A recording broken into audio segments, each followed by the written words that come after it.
Easy way math with आमना में आज का हमारा टॉपिक है 10th क्लास साइंस ग्रुप में से चैप्टर नंबर 9 के थ्योरम नंबर 2 के ऊपर।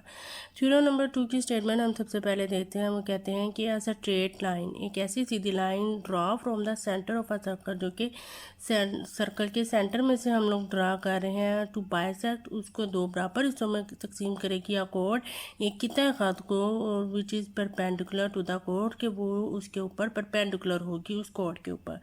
अब हम अपनी तस्वीर और अपने थ्योरम के ऊपर देखते हैं। हमारे पास गिवन हमें क्या दिया गया है। वो कहते हैं कि m is the mid point, m is the mid point of any कोड ए बी हमारे पास एक कोड है, यानी एक वितर है जो जिसके ऊपर m हमारे पास क्या है, उसका मिड पॉइंट है। वो कहते हैं कि of a circle A B के जो है वो अंदर सर्कल के अंदर है, विद सेंटर o, और जिसका सेंटर हमारे पास क्या है, o है। Where chord A B is not the diameter of a circle, वो यहाँ पे ये भी मेंशन करें कि ए बी हमारे पास सर्कल का डायमीटर नहीं है।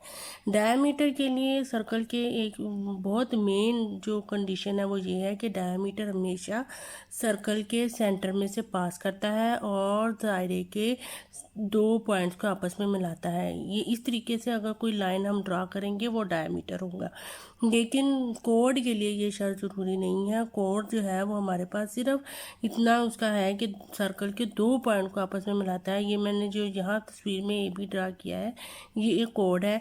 अगर मैं इसके नीचे से कहीं से भी यहाँ पे भी कोई अपनी एक लाइन ड्रा करती हूँ तो ये भी मेरे पास एक कोड होगा, ये भी मेरे पास एक कोड होगा। अगर मैं इसको यूँ करके भी मिलाऊंगी आपस में तो ये भी मेरे पास एक कोड होगा सर्कल का। इसलिए सर्कल में जो कोड है वो हमारे पास सिर्फ इतना उसका है कि वो सर्कल के दो पॉइंट को आपस में मिलाता है, उसके लिए सर्कल के सेंटर में से पास आउट होना ज़रूरी नहीं है। अब प्रूफ हमने क्या करना है कि ओ एम परपेंडिकुलर है किसके, द कोड ऑफ ए बी, यानी ओ एम जो है वो परपेंडिकुलर है उसके कोड के, ए बी के कोड के ऊपर जो है वो परपेंडिकुलर है। यानी यहाँ पे परपेंडिकुलर का मतलब ये है कि यहाँ पे जो एंगल बनेगा वो हमारे पास 90 का होना चाहिए। कंस्ट्रक्शन हमने क्या की, हमने ए को और बी को किसके साथ मिला दिया, ओ के साथ, और हमने एंगल A1 एंड एंगल 2 को लिख दिया अपनी पिक्चर में, जैसे कि हमारे पास उन्होंने शो किया हुआ है। अब हम प्रूव करते हैं। यहाँ पे हमारे पास क्या है, स्टेटमेंट है, और दूसरी साइड पे हमारे पास क्या है, रीजन हमने देनी है कि ये क्या है। अब इसमें हमारे पास वो कहते हैं कि in triangle O A M में कंपैरिजन करना है किसके, ओ बी एम के। इन दोनों, ये हमारे पास सर्कल में दो ट्रायंगल्स बन रही हैं, इन दो ट्रायंगल्स के दरमियान हमने कंपैरिजन करके देखना है कि आया यहाँ पे हमारे पास 90 का एंगल बनता है कि नहीं बनता। यहाँ पे एक मेन चीज़ जो हमने ध्यान में रखनी है कि इसको हमने ओ एम ए और ओ एम बी नहीं लिखना। क्यों? क्योंकि अभी हमने ए एम के ऊपर एंगल अपना शो करना है कि एंगल कैसा होगा। इसलिए अगर हम इसको यहाँ ऐसे लिख देंगे, इसका मतलब ये है कि एंगल जो है यहाँ पे हमारे पास 90 का है, जो कि अभी हमें नहीं पता, हमने प्रूव करना है। इसलिए हम इसको क्या लिखेंगे, ओ ए एम और ओ बी एम के फॉर्म में इसको यहाँ पे मेंशन करेंगे।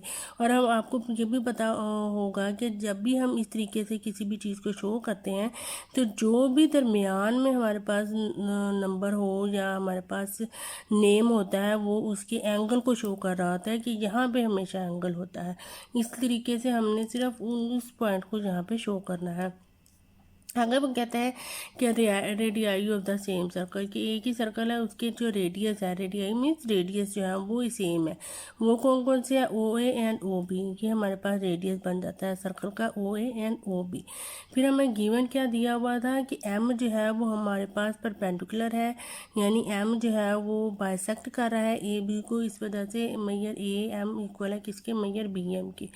कॉमन इसमें हमारे पास क्या है, कॉमन हमारे पास इन दोनों ट्रायंगल में एक साइड आ रही है ओ एम, जो कि ओ ए एम का भी हिस्सा है और ओ बी एम का भी हिस्सा है, इसलिए वो हमने क्या लिखा, कॉमन हमारे पास क्या है, ओ एम। अब हमारे पास हमने देखा कि हमारे पास इन दोनों ट्रायंगल में तीनों साइड इसकी इक्वल हो रही हैं। ये वाली साइड भी इक्वल हो गई, ये वाली साइड भी इक्वल हो गई और ये वाली भी। तो इसमें हमने कौन सा पोस्टिट्यूड यूज़ किया, एस। एस और एस मीन्स साइड, साइड और साइड, क्योंकि तीनों साइडें हमारे पास आ रही हैं, इसलिए हम लोगों ने ये वाला पोस्टिट्यूड यूज़ कर लिया कि इस पोस्टिट्यूड के ज़रिए हमारे पास दोनों ट्रायंगल्स की साइड इक्वल आ रही हैं, इसलिए हमारे पास ये जो ट्रायंगल्स है ये एक दूसरे के क्या हो जाएंगी, कॉन्ग्रुएंट हो जाएंगी और इक्वल। और ये ऊपर साइन जो है ये हमारे पास कॉन्ग्रुएंट का कहलाता है कि ये कॉन्ग्रुएंसी इसमें हो रही है और कि इनकी चीज़ें, ये जो ट्रायंगल है वो एक दूसरे के इक्वल है।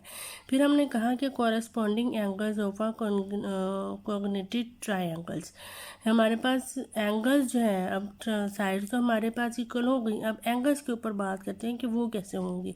तो हमने कहा कि इसका मतलब ये है कि जो 1 है यहाँ पे तस्वीर में अगर हम देखें तो ये 1 जो है वो 2 के इक्वल, मेजर एंगल 2 के इक्वल हो जाएगा। फिर हमने कहा कि अगर हम एडजेसेंट सप्लीमेंट्री एंगल्स यूज़ करते हैं, उनके सप्लीमेंट्री एंगल्स वो होते हैं जिन दो एंगल्स को अगर हम सम करें तो हमारे पास 180 आ जाए। तो अगर हम अपनी तस्वीर में देखें तो 1 और 2 को अगर हम ऐड कर दें तो ये बिल्कुल एक स्ट्रेट लाइन बन जाएगी जो कि 180 के इक्वल होती है। तो इसलिए हमारे पास मेजर एंगल 1 और 2 जो है इक्वल किसके होगा, मेजर एंगल AMB के, जो कि हमारे पास किसके इक्वल आ जाएगा, 180 के। अब 1 और 2 की रूप से अगर 1 और 2 एक दूसरे के इक्वल है और उन्हें सम किया जाए तो 180 है।